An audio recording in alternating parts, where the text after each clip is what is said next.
नमस्कार दोस्तों, कैसे हैं आप सब। फिर मैं हाजिर हो गया आपके सामने एक नई कहानी लेके। एक बार एक व्यक्ति थे, उसके पास में दो हीरे थे।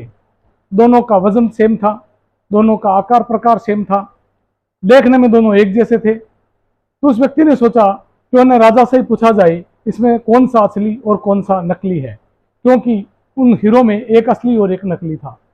वो राजा के पास गया और बोला कि आपके दरबारी बड़े गुणी हैं, तो राजा जी मेरे को बताइए इन दो हीरो में से एक नकली है और एक असली है, तो आप बताइए इन हीरो में कौन सा असली और कौन सा नकली है।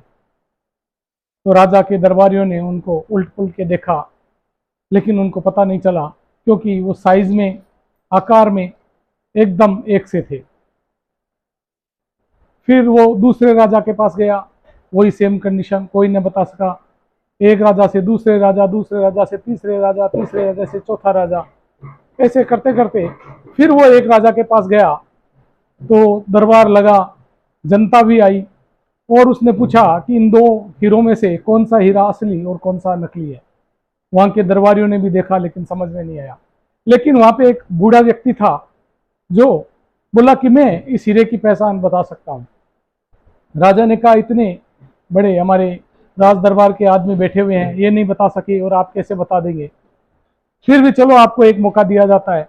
तो उसने उन दोनों हीरो को धूप में रखा, और जब 1 घंटा के बाद में उसने हीरो को हाथ लगाया और बोला कि मेरे हाथ में जो हीरा है वो असली है। तो राजा ने पूछा ये कैसे मान ले कि ये असली है। तो उसने कहा कि ये हीरा एकदम ठंडा है और जैसे का तैसा है, जबकि जो दूसरा हीरा जो कांच का टुकड़ा है वो गर्म हो गया। जो गर्म हो जाता है वो हीरा नहीं है, जो असली है वो जैसा है वैसा ही रहेगा।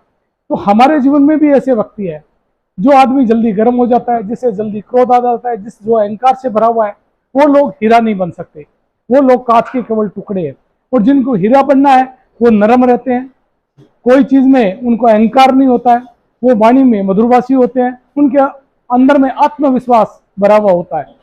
तो हमें कांच का टुकड़ा नहीं बन के हीरा बनना है। तो दोस्तों, यदि ये मेरी कहानी अच्छी लगी है तो शेयर, सब्सक्राइब, लाइक जरूर कीजिएगा। धन्यवाद।